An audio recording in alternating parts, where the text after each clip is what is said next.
Este programa é livre para todos os públicos.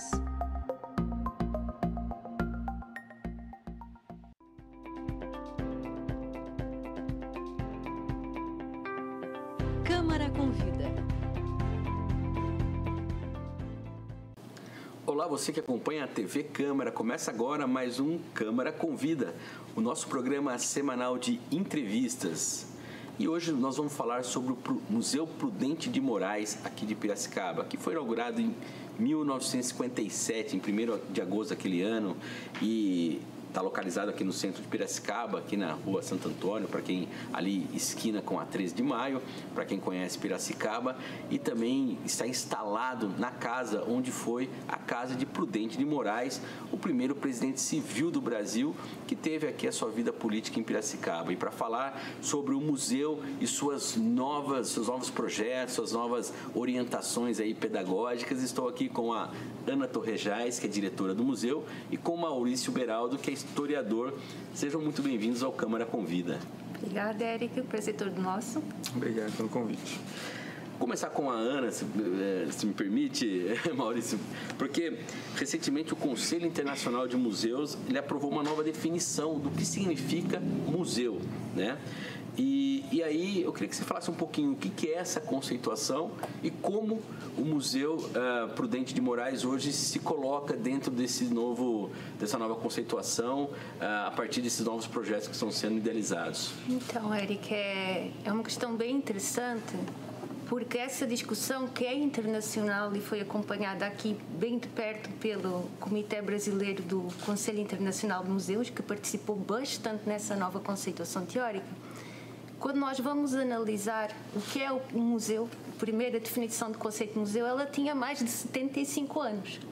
Então, de 2015 para diante, começaram-se a reunir esforços em torno dessa nova conceituação. E então, no ano 2022, né, surgiu esse novo conceito de museu. O museu se entende atualmente, já que vivemos num mundo de mudança, né, e de contínua transformação, como uma instituição que se coloca ao serviço da sociedade. Ela tem fins pedagógicos, tem fins sociais, mas ela se propõe agora também como uma instituição inclusiva.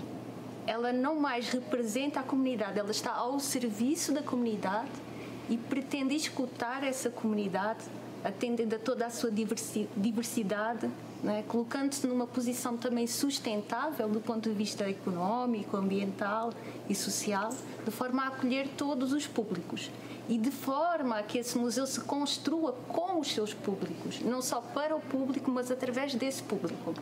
Então é cada vez mais importante nós, enquanto museu, termos essa capacidade de chegar à comunidade piracicabana, já que estamos aqui localizados em Piracicaba, não é? De modo a que todos esses públicos se sentam reconhecidos. Porque é que acontecia no passado? Muitas vezes os museus eram vistos como instituições hegemónicas, então havia um distanciamento, né, entre o museu e a sociedade. Existem algumas estatísticas dos anos de 2018 e de 2019 do Instituto Brasileiro de Museus que apontam que 70% da população não ia ao museu porque considerava o museu como um lugar monótono, sem interesse, e quem participava, 80% das pessoas que iam, eram das classes esclarecidas, digamos assim. Então, com essa nova definição, que se tenta é que haja uma aproximação para todos os públicos. E daí toda esta nova programação que atende a essa nova mudança de paradigma, né, do que é um museu e o que o museu serve. Então há uma amplificação do património de forma a se construir esse património, a se ver esse património através da comunidade e todos os seus integrantes, né? Então quer dizer que, além do desafio de manter ali as salas de exposição, nós temos também agora o desafio de colocar o museu no dia a dia, né, no dia a dia da sociedade de forma mais presente, né? E aí, dessa maneira, quais são as atividades que vocês estão elaborando, né? Quais são os projetos, né? Eu sei que já surgiram alguns, já tem novos projetos que estão sendo realizados, mas como que tem sido essa elaboração para você conseguir agora expressar, vamos dizer assim, na prática, toda essa conceituação, né? Bom, agora a partir de que a gente começou no início do final do ano, né, que é o ano quando a Ana assumiu a direção do museu, a gente está procurando colocar mais o patrimônio imaterial dentro do museu. Então, a gente tem toda essa parte, como você falou, da nossa exposição, só que ali a gente sempre trabalhava com o nosso patrimônio material, né? Sempre o museu, a casa do museu, as peças que estão localizadas no museu. Agora, a gente está buscando mais uma parte do patrimônio imaterial. Então, agora a gente começou, por exemplo, a fazer o cururu no museu. O cururu é uma expressão bastante famosa em Piracicaba, né? É um patrimônio imaterial que vai se perdendo ao longo do tempo, porque a gente não tem hoje muito mais cururueiros, né? Cantadores de cururu que atuam. Então, a gente tenta resgatar essas pessoas, colocar eles dentro do museu para que se apresente para a sociedade. Para que aqueles que conhecem continuem acompanhando e aqueles que não conhecem venham a conhecer, participem disso, para que mantenha esse patrimônio dentro da cidade como um todo e o museu está um local para se fazer isso. Para a gente, só antes de a gente caminhar um pouco mais, explique o que é o patrimônio imaterial, para as pessoas entenderem o que significa isso. Esse patrimônio material é aquele que não é tangível, né? Não é pegável, né? Não é um objeto. É um patrimônio que a gente tem, por exemplo, como festas, danças, por exemplo, o carnaval, né? Um patrimônio material do Brasil. E aqui a gente tem alguns patrimônios materiais na cidade, né? Que seria o nosso modo de falar, nossa linguagem, que foi reconhecido como patrimônio material da cidade. O famoso caipiracicabano. Isso, o caipiracicabano, né? Nosso sotaque, nossas expressões. A gente tem a festa do divino, por exemplo. E mais recentemente o Salão de Humor também foi reconhecido como patrimônio material, né? Então é aquele patrimônio que não é tangível, né? A gente não consegue, não é um objeto, vamos dizer assim, né? Então são os patrimônios que a gente tem aqui na cidade. Ana, você já pegou o sotaque piracicabano? De vez em quando foge um pouquinho. Dá uma escorregadinha já? Dá sim. É pelo tempo que você está aqui por Piracicaba. E o pego fácil também. Então fala um pouco desses projetos, né? Pela pesquisa que eu fiz aqui, você lançou o Quintal do Prudente, que é realizado mensalmente, Cururu no Museu, esse que você já apresentou um pouco, que é bimestral, né? O Férias do Museu, que aí já é semestral. Qual a característica de cada um desses projetos? Como eles se encaixam nessa nova visão sobre a programação do museu? Então, como o Eric falou, né, o Férias no Museu já é um projeto bem antigo, já tem mais de 10 anos, 11 anos. Né? 11 anos, ó. E ele vem nessa tentativa sempre de aproximar o público escolar e não são, né, as crianças, no sentido mais geral do termo, do museu. Então, sempre que é o período de férias escolares, então no mês de janeiro e mês de julho, nós criamos ali um conjunto de oficinas pedagógicas voltadas para esse público mais jovem. Depois, né, conforme o Maurício falou, quando eu assumi a direção em setembro agora do ano passado e a gente buscou essa visão do património imaterial, nós trouxemos então o Cururu e o Quintal do Prudente, que são, né, eventos musicais, digamos assim, né, programações musicais.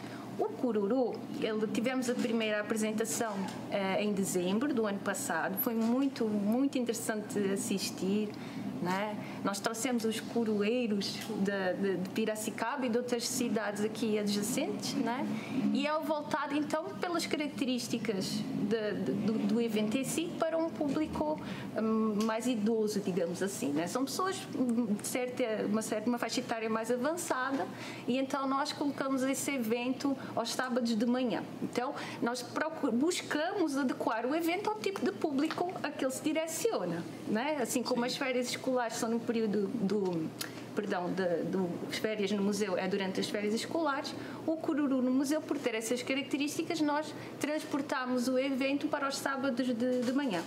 O Quintal do Prudente, né, começou agora este ano. Aliás, adorei esse nome, Quintal do Prudente. Tem uma história também aí associada, depois nós podemos falar. O Maurício pode falar também, depois é interessante.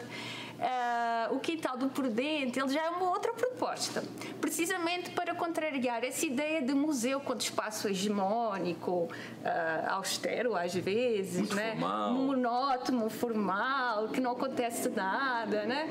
Que é sempre a mesma coisa.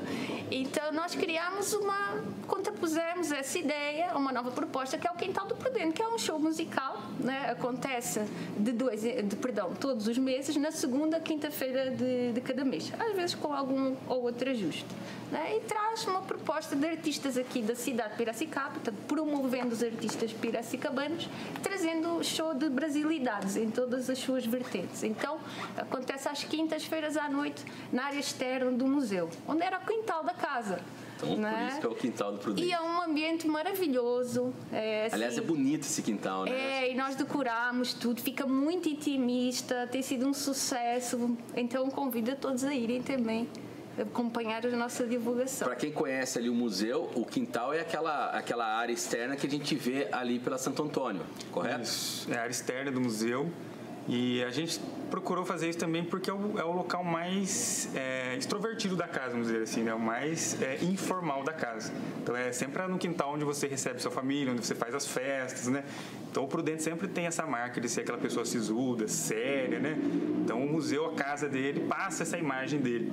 Então o quintal é para desmistificar isso daí, né? Então a gente põe no quintal do Prudente, que era um local que ele amava. Então a gente tem os registros, né? Que o quintal ele tinha 40 pés de jabuticabas, que era a fruta preferida dele, que ele cuidava pessoalmente de cada um.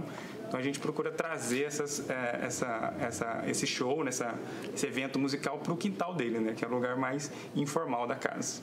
Bacana. E como tem sido esse desafio de levar as pessoas para ir ver uma apresentação musical no museu? Eu acho que já foi um evento do Cururu e já teve um do Quintal do Prudente. É isso, né? Isso. Então, como que foi esse desafio? Como que foi a recepção ali na primeira edição? Depois conta também um pouquinho dessa piada interna do Quintal do Prudente aí. Bom, acho que os desafios são bastante grandes, porque como a Ana falou, assim, o museu sempre ele é visto como uma forma muito elitista, é um lugar muito elitista, onde quando você fala de museu e vai ter alguma apresentação musical, já vem na cabeça das pessoas, música clássica, é um piano, é uma orquestra. Então é muito difícil você quebrar essa imagem de que o museu é para todo mundo. Então, a gente recebe muitas pessoas lá no museu que diziam que sentiam vergonha de entrar no museu, que não sabia se podia entrar ou não. Então a gente tem que quebrar com isso e dizer que o museu é um lugar para todo mundo. Então por isso que a gente tenta trazer essas questões musicais mais populares. Então é legal sim ter a música clássica no museu, sim, mas por que não outros estilos musicais também?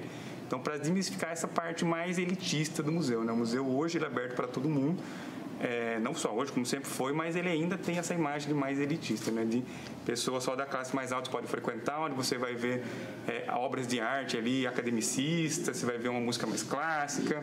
Então a gente tenta desmistificar isso, é um desafio bastante grande, por isso que a gente está tentando aí, ao longo dos anos trazer qualquer tipo de público para o museu, para que ele se sinta pertencente também ao museu, assim como todo mundo. E nada como uma música popular brasileira, uma MPB que sim. sempre dialoga mais com o público, né? E do Cururu, mesma coisa. Então, o Cururu é essa parte mais informal, mas é tido como aquela cultura de roça, de sítio, né? De pessoas mais simples, mais humildes, que muitas vezes também nunca entraram no museu. Então, as pessoas não sabem o que era o museu, para que servia o museu. Poucos sabem que existia um museu em Piracicaba, ou se foi a Casa do Prudente ou não. Então, a gente tenta trazer esse público também para o museu, para que eles se reconheçam pertencentes da cultura piracicabana e que o museu é esse lugar de preservação da cultura. E quando é preservação da cultura, não é a cultura do Prudente ou a cultura do museu, é a cultura da cidade, é a cultura da nossa sociedade, né? Da onde a gente vive, né? Acho que isso que é importante, a pessoa entender que ela faz parte daquilo também, né? Acho que isso que é interessante, mas conta a piada interna do Quintal do Prudente.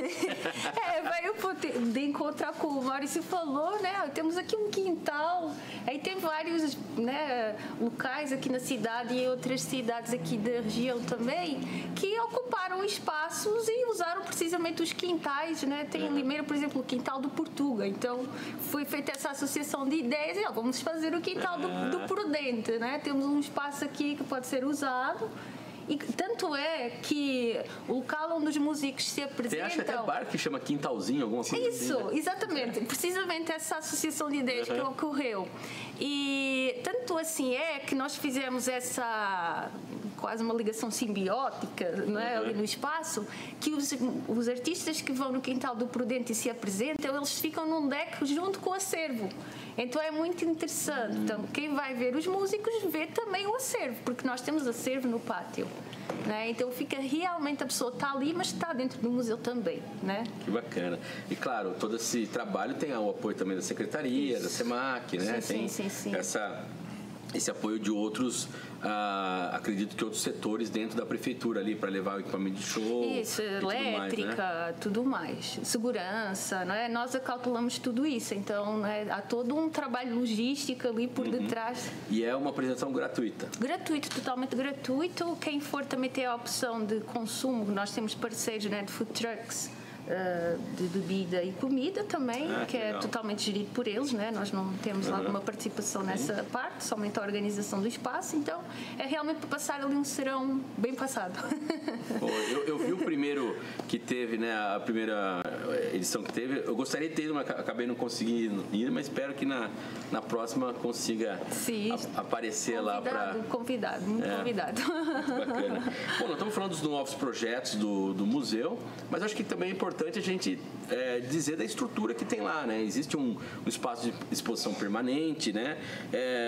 Você tem, eu vi na programação já em março que tem uma exposição já marcada para março também. Queria que você falasse um pouquinho desse espaço mais permanente, do que temos do acervo ali, que é permanente, e das exposições que vão acontecer, que é já mais essa atuação mais tradicional do museu, né? Certo, o museu ele conta, né, com espaço permanente, com acervo permanente. Esse acervo ele vai contar, o museu é dividido em duas partes principais, né? Então a primeira parte do museu, o acervo, vai contar toda a história da cidade, mesmo antes da fundação oficial pela coroa portuguesa. Então vai contar desde os povos primitivos que aqui habitaram, e ele é dividido numa linha do tempo, né, uma linha cronológica. E aí vai passando pela fundação da cidade, pela chegada dos imigrantes, pela escravidão, um período bastante crítico aqui na cidade, né, bastante intenso, e até a industrialização da cidade. Aí a segunda parte do museu conta então sobre a história do Prudente de Moraes, né, da vida pessoal, vida profissional e vida política dele. E temos daí uma sala de exposição temporária. Essa sala ela é móvel, né, então as exposições costumam ficar entre 45 e 60 dias no local, com o objetivo de dinamizar o nosso acervo, né, porque a gente tem em torno de 15 mil peças. Então a gente monta exposições com que não fica exposto permanentemente, ficam na reserva técnica, a gente retira e coloca nessa sala, e recebemos exposições de fora também, né? Exposições fotográficas, de quadros, esculturas, exposições feitas por outros museus ou por outras associações. Legal. E tem uma exposição já programada para março, né? Que eu vi de combate à fome, alguma coisa nesse sentido, né? Sim. Você... É da Acampa Brasil, tanto também vê nessa tentativa, né, de aproximação cada vez mais da nova definição do museu. O museu enquanto espaço inclusivo, né, socialmente ativo. Nós convidámos a Acampa Brasil, que é uma associação voltada para os refugiados. Tem uma sede na Espanha, salvo erro, e existe também aqui uma delegação brasileira. Então, é uma exposição que já teve no Sesc, Piracicaba, então ela integra fotógrafos brasileiros e também de outros países, uma exposição de fotografia internacional, e ela traz-nos precisamente algumas questões emergentes, né, bem atuais, que são os discursos de ódio e convivência e do combate à fome e busca pela paz, né? Então, reconhecendo realmente essa importância nossa de nos mantermos sincronizados com aquilo que está acontecendo atualmente, né? É claro que a gente tem a parte gostosa dos eventos, mas a gente também tem a parte dos questionamentos sociais. Sim, claro. Né? E não podemos esquecer que a gente se enquadra num contexto internacional, não é? Que precisa também de ser perscrutado e transferido e provocar esses questionamentos a quem nos visita. Então vai nesse sentido a exposição da Acampa. Tá, a exposição chama Fome e Refúgio, Ódio ou Convivência, que é então da rede Acampa pela Paz e o Direito a Refúgio.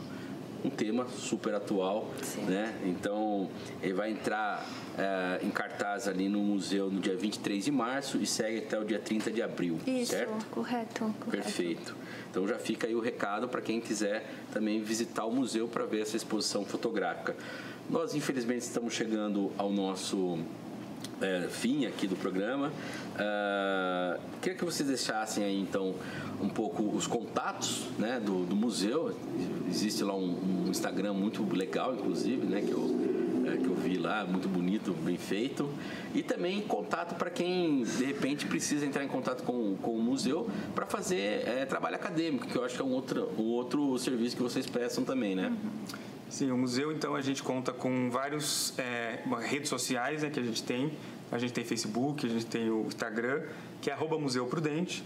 Lá tem todo o dia a dia do museu e tem a programação cultural também, né? Então, quem quiser saber toda a programação mensalmente vai encontrar no Facebook, no Instagram e no Twitter também, né? Tem o site do museu também. Twitter, que agora é Twitter, que agora é X. E a gente tem o site. Twitter. Isso. Temos o site do museu, onde a programação também está lá já de março. Pelas redes sociais da prefeitura também, né? As pessoas podem acompanhar, porque eles sempre também fazem essa repostagem. E o telefone nosso, que é o 3422-3069, que também é o WhatsApp. Então, quem quiser entrar em contato, temos uma lista de transmissão lá também, onde a gente apresenta a programação. E para os pesquisadores também, é só entrar em contato para quem quiser pesquisar, fazer trabalhos acadêmicos, fazer qualquer tipo de pesquisa. Manda um e-mail para a gente no mpprudente-de-moraes@piracicaba.sp.gov.br, solicitando, né, uma pesquisa, fala o tema que as pessoas querem, o que a gente vai fazer uma busca no banco de dados, depois a gente vai marcar para a pessoa ir pessoalmente ao museu, na Reserva Técnica, para fazer essa pesquisa em loco. Perfeito. Mais uma vez, muito obrigado pela atenção de vocês, pelas informações. Queria parabenizar pelo trabalho, né, que vocês realizam e sempre contar aí, deixar o programa Câmara Convida de portas abertas sempre. Obrigada, Eric. Muito obrigada pela oportunidade, sim. Muito obrigado a todos.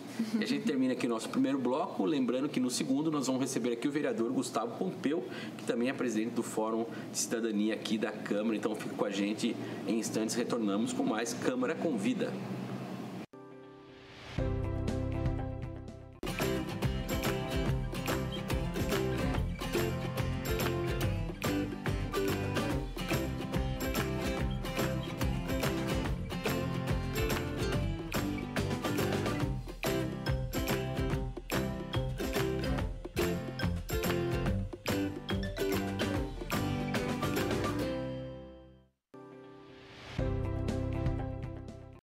Olá, você que acompanha a TV Câmara, estamos de volta para o segundo bloco do programa Câmara Convida, o nosso programa semanal de entrevistas. E eu recebo nesse segundo bloco o vereador Gustavo Pompeu, que também é presidente do Fórum Permanente de Cidadania, Justiça e Cultura de Paz, que funciona aqui na Câmara Municipal de Piracicaba. Vereador, muito obrigado por nos atender aqui no Câmara Convida. Bom dia, Eric. Uma saudação ao público que nos assiste, né? Sempre um prazer estar aqui conversando e podendo falar um pouco das ações do mandato, as ações que eu faço e as proposituras que eu encaminho ao Executivo e aqui na Câmara, né? É sempre um prazer estar aqui utilizando desse meio para falar com a população. Com certeza. E a gente começa aqui falando um pouco da atuação do vereador junto ao CEREST, ao Centro de Referência de Saúde do Trabalhador, que exerce um trabalho fundamental aí na proteção do trabalhador. E você recentemente, o senhor, eu falo você porque ele é novo, então é complicado chamar senhor. Mas fiquem à vontade, viu? Mas e recentemente você teve uma conversa, né, uma reunião lá com o CEREST, está organizando novas atividades, já realizou algumas, né? E agora um novo evento junto com o CEREST. Explica um pouquinho o que é esse evento, quais são os objetivos deles, né, aí para essa atividade. Perfeito. Eu sou motoboy de profissão, né? Então, quanto a isso, eu tenho uma parceria muito grande com o CEREST. Eu venho de uma categoria que ela enfrenta várias problemáticas em questão da saúde do trabalhador. Então, por isso que eu fiz uma parceria forte com o CEREST, entendendo a necessidade de trazer saúde do trabalhador, sempre falar, o emprego e a renda é importante e fundamental para a pessoa, mas a saúde não pode ser deixada de lado também. Então, sempre quando nós fazemos alguma ação, evento pelos fóruns, o CEREST sempre é participante para trazer essa questão da saúde do trabalhador, porque um trabalhador saudável, ele produz mais também, mas ele tem qualidade de vida, ele fica melhor para a família dele, para a sociedade, e é um ganho para todos nós. E esse é sempre o objetivo dessa parceria. Como a minha categoria é uma categoria que sofre muito com isso, eu vejo essa importância dessa parceria. Essas ações que nós estamos fazendo junto com o Fórum, né, em parceria com o CEREST, Ministério Público do Trabalho, essa em específico que você perguntou, é a do dia 20, né, que vai ser lá na FUMEP, é um encontro onde foi proposto pelo Fórum, em parceria com alguns servidores também, a criação de um núcleo de formação continuada na saúde. ele já é previsto no organograma da saúde, mas ele não estava em execução, em andamento. Então, o secretário à época, o Koga, ele fez uma portaria instituindo e algumas ações já estão sendo feitas. 2 exemplos simples, mas para as pessoas entenderem, estão fazendo, né? Quando o servidor entra ali, eles que estão fazendo aquele acolhimento, aquelas boas-vindas ao servidor, e também a questão da dengue, que nós estamos, né, vivendo um surto de dengue. Então, esse núcleo, ele focou também bastante esforço para criar um plano de ação no controle da dengue, no combate da dengue, e é importantíssimo. Mas no dia 20 nós vamos estar conversando com os servidores, com os demais membros desse núcleo e desse fórum, para falar das atividades que estão sendo executadas, da importância que é e por que nós levantamos essa bandeira dentro do fórum. E falando, então, a questão você falou dessa criação desse núcleo, né? Explica um pouquinho o que é ele, né? Só para as pessoas entenderem, porque, como o vereador colocou, foi feita a portaria 32, que foi assinada pelo ex-secretário municipal, Douglas Koga, e agora está-se, lógico, evidentemente, continua valendo agora com a gestão do Augusto Musilli. E o que é esse núcleo, né? Nós queremos avançar ainda, né? Então nós já temos uma conversa. O Koga, à época, entendeu super bem a necessidade, né, de se fazer esse núcleo, e com o Musilli agora nós estamos falando até da criação de um departamento para instituir de fato, mas para as pessoas entenderem o que é a formação continuada do servidor, e em foco, em especial, a urgência e emergência, que é o que nós estamos trabalhando com mais foco, mas às vezes surgem algumas demandas como a dengue. A dengue não estava prevista, mas teve um surto, então foca-se ali. Qual é a importância? É que nós entendemos que quanto mais aquele servidor estiver qualificado, mais informações chegando a ele, mais capacitação, ele vai fazer um atendimento melhor à população, vai ter mais resultado na ponta, que é o objetivo nosso, é melhorar o atendimento para a população. E se esse servidor tiver sempre focado, né, em receber essas informações, esses cursos, essa formação continuada, na educação existe, né, e acaba funcionando, por que não na saúde, que nós estamos lidando com vida? Então é importantíssimo fazer questão de trauma. Às vezes nós temos aqui o COT, por exemplo, e o SAMU, eles têm um registro muito grande de traumas, né, de pessoas acidentadas, pessoas que caem. Então, para esses profissionais focar nesse treinamento, para o profissional ali do posto de saúde focar no atendimento que ele faz na residência, nas pessoas. Então, sempre com o objetivo de melhorar o atendimento para a população que precisa, né, desse atendimento. Certo.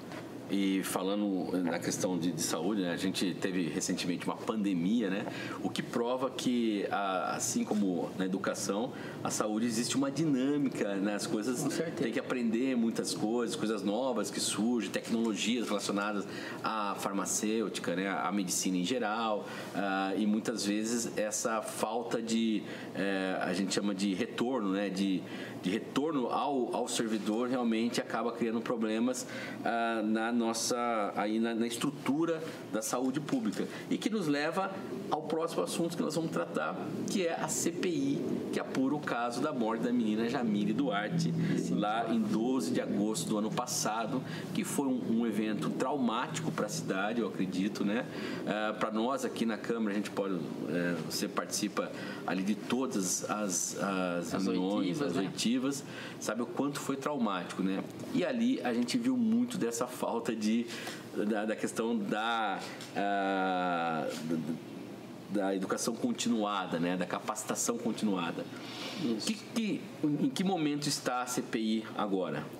Eu vou fazer só um exemplo. Quando você citou da pandemia, eu lembro que eu não sabia o que era uma pessoa ser entubada. E aí começou aquela história, né? Tem que entubar todo mundo.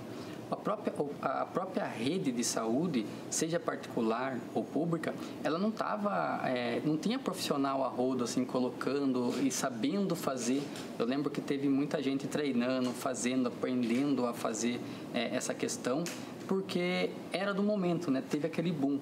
E como você falou, na CPI, nós também identificamos isso.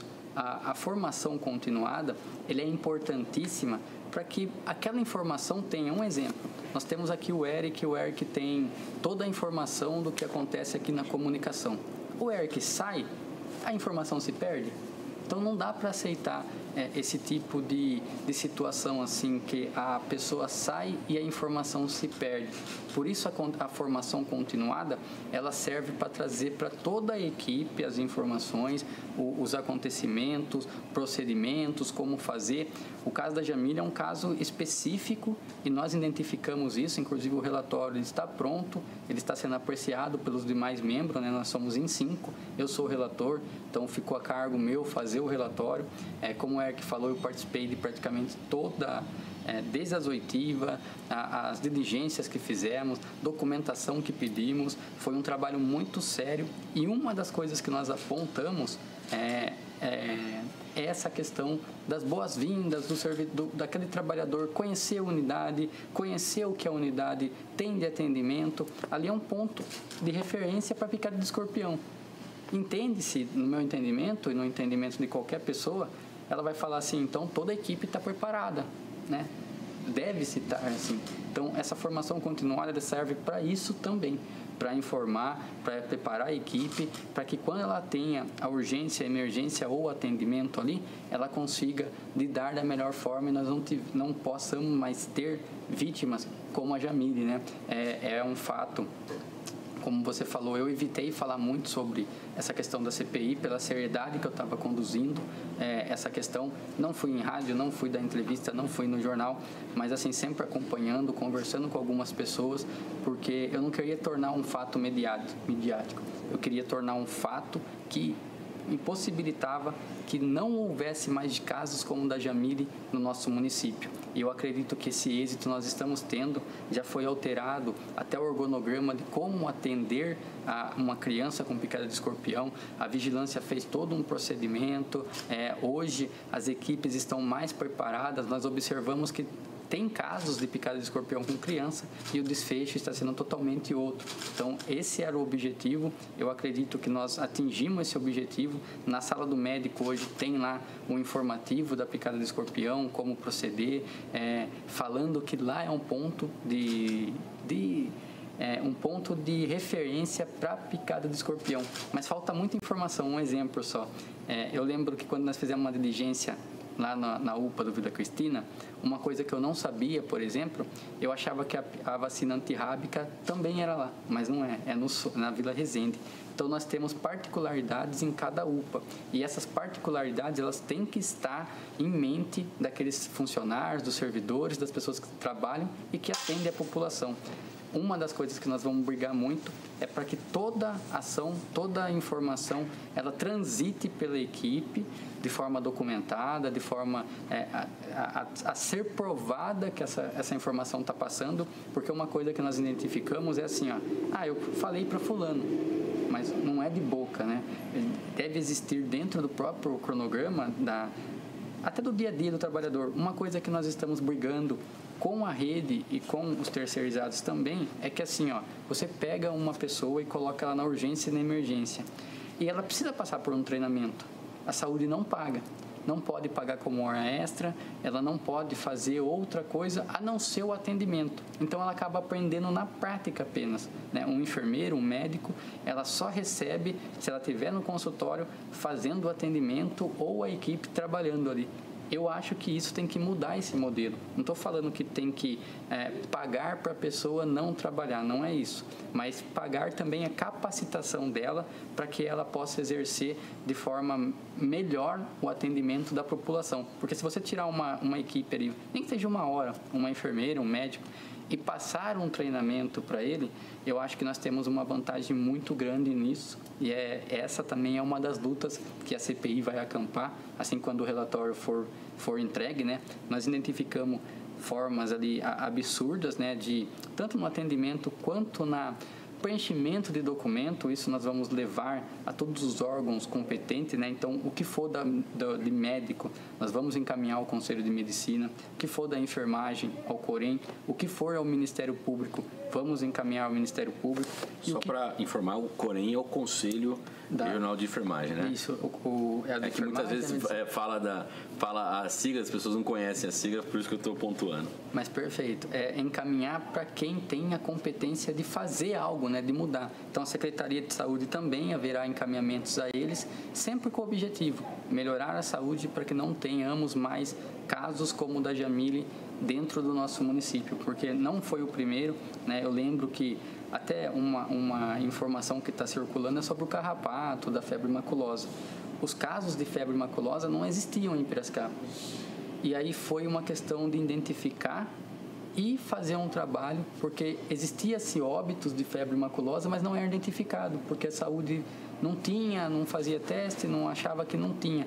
Mas, na verdade, já existiam outras mortes. O que aconteceu foi a identificação dela. E o que nós queremos fazer é que cada urgência e emergência tenha um acompanhamento especial para saber a causa de fato. Não dá para se tratar algo que não é diagnosticado de verdade, né? Então, se for da febre maculosa, se for da dengue, nós vamos brigar sempre para que o paciente tenha um diagnóstico fechado e o medicamento certo, correto, o tratamento correto, porque isso evita que ele possa desenvolver outras coisas e ele use menos o espaço público, né? Vamos citar um exemplo. Uma pessoa que entra lá com uma picada de escorpião. Se não for dado o tratamento correto, ela pode vir a óbito e também prejudicar, ou se ela não vir a óbito, ficar mais tempo lá, ficar internada. E se identificar já de cara e tiver um cronograma já para ser seguido, ela faz ali o bloqueio, recebe o medicamento necessário para bloquear o veneno, né, a ação do veneno, e aí ela fica em observação. Ok, então nós não temos mais sofrimentos do que o necessário e nem óbitos. Esse é o objetivo da CPI e também as ações que eu faço pelo Fórum é sempre pensando nesse objetivo e num melhor atendimento à população de Piracicaba. Eu queria até dar um testemunho aqui, vereador, porque é muito importante a questão da CPI. Eu acho que é um marco em vários aspectos aqui da Câmara, pela seriedade que o trabalho foi feito da CPI, o cuidado que toda a comissão teve em relação a preservar, inclusive quem eventualmente pode vir a ser identificado como tem errado, mas a gente sabe do tribunal da internet hoje, né? A gente sabe dos perigos que isso acontece e a comissão ela teve todo esse cuidado de não expor as pessoas, de não criar um tipo de justiçamento, né? Mas criar uma forma de você identificar as falhas, contribuir com informação, contribuir com sugestões, né? Estamos falando de um trabalho que conversou com cerca de 30 pessoas. É um trabalho grande, certo? Conduzido ali, né, pelo vereador Acácio, com o vereador Gustavo na relatoria da comissão. Então, é um trabalho muito... eu acho que a Câmara dá um exemplo de seriedade naquilo que ela é tanto cobrada, e está certo, não estou dizendo que não seja assim, mas realmente dessa vez a gente está vendo essa seriedade e acho que, infelizmente, não vai trazer a vida da Jamile de volta, mas vai deixar um legado para a cidade aí em termos de procedimentos nesses casos, né? Com certeza. E a CPI, se a gente pensar, é o ápice do poder legislativo em questão de fiscalização. Eu tenho uma responsabilidade como relator, então eu não vou fazer política em cima de um fato tão lamentável quanto esse. Eu vou fazer o quê? Trabalhar sério para evitar que casos como esse aconteçam de novo. Eu sou autor de outras duas CPIs, a CPI do SEMAI e a CPI também da merenda, onde a empresa que estava ali com um contrato com a prefeitura não pagava seus funcionários, ganhou uma outra licitação e aí nós falamos, é um absurdo isso. Abrimos uma CPI, a empresa perdeu o contrato, né? E ela tem que pagar primeiro os funcionários dela. Isso é uma coisa, é a lei trabalhista, isso aí não é negociável. Os trabalhadores não têm que negociar ou aceitar alguma coisa fora do que eles têm direito, que é o salário, os benefícios, eles já trabalharam, eles têm que receber. Então foram essas duas CPIs e agora a CPI do caso da Jamile, ao qual eu sou o relator e quero aqui agradecer o pessoal também da comunicação, o pessoal do jurídico, que deu apoio para a gente fazer ali da melhor forma, com muita seriedade, sempre nos auxiliando para fazer um trabalho de excelência. Perfeito. Tem também aqui, a gente já estourou um pouquinho o tempo, mas acho que vale a pena a gente colocar o trabalho que você tem feito no Fórum de Cidadania, Justiça e Cultura de Paz. Como que está esse fórum permanente? Eu sei que você tem corrido muito com a questão também da saúde mental, né? Como que está esse ano aí de correria? Nós comentamos sobre a pandemia no começo. Então, existe ainda o fantasma da pandemia dentro, né, das conversas da população, dentro das nossas conversas, mas existe uma coisa que a pandemia nos deixou muito claro, que é essa questão da saúde mental e o quanto ela importa. Eu lembro que nós temos casos aqui no município de Piracicaba e que me faz pensar o quão importante é lutar com isso. De jovens, adolescentes, pessoas já de idade cometendo suicídio ou tendo crises, aumentando a insanidade. Então, nós pegamos e falamos assim, esse caso é o caso da doença do século, né, que as pessoas falam que é a depressão, a ansiedade. Vamos criar dentro dos fóruns algumas ações e mecanismos que visam sempre trabalhar nessa questão. Eu estou fazendo um podcast justamente para falar sobre saúde mental e trazendo algumas pessoas, porque veja só, Eric, algumas pessoas elas criam afeto por ler. Uma leitura de um livro ajuda ela na saúde mental dela.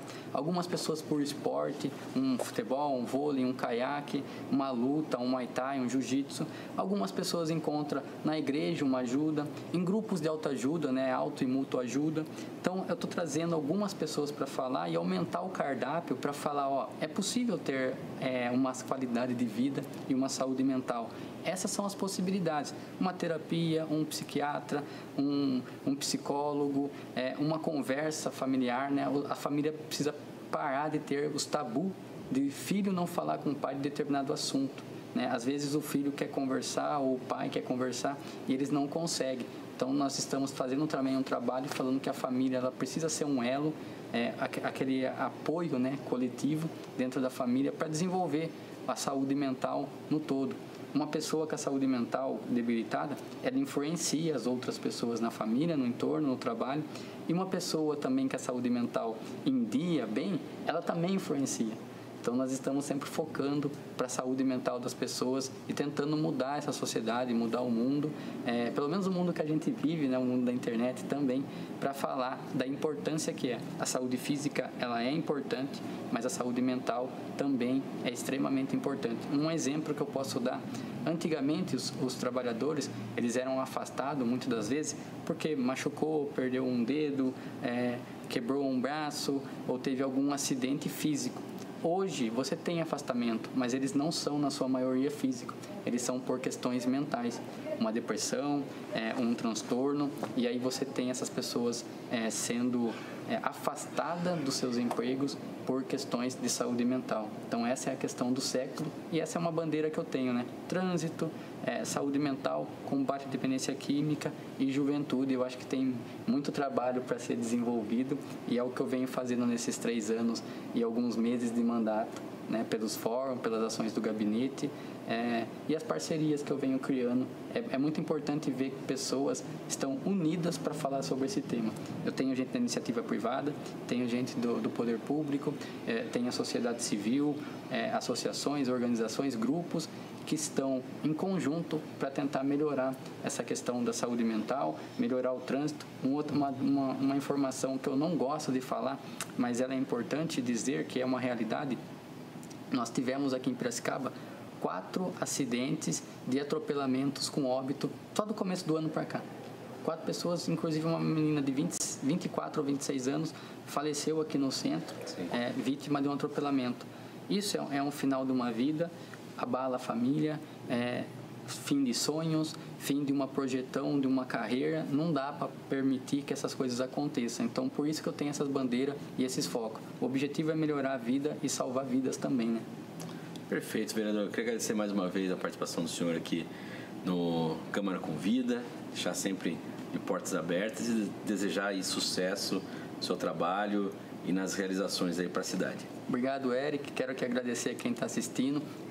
Passamos um pouco tempo, né? Mas é que o conteúdo é muito. Nós temos bastante ações sendo desenvolvidas, executadas.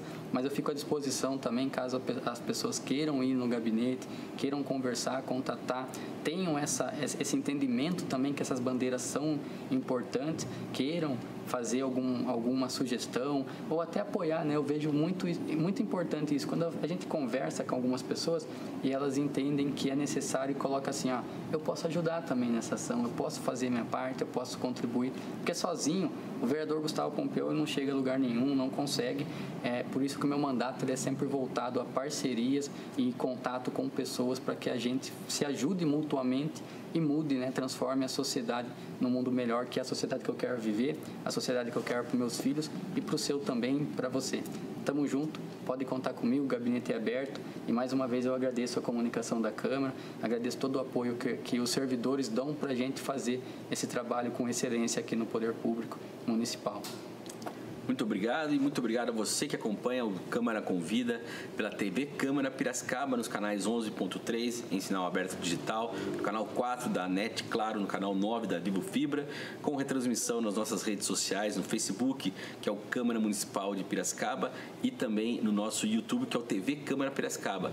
Lembrando que esse programa ele fica disponível lá no TV Câmara Piracicaba no YouTube para ver a qualquer hora. Então eu agradeço a sua companhia e até a próxima. Agradecer.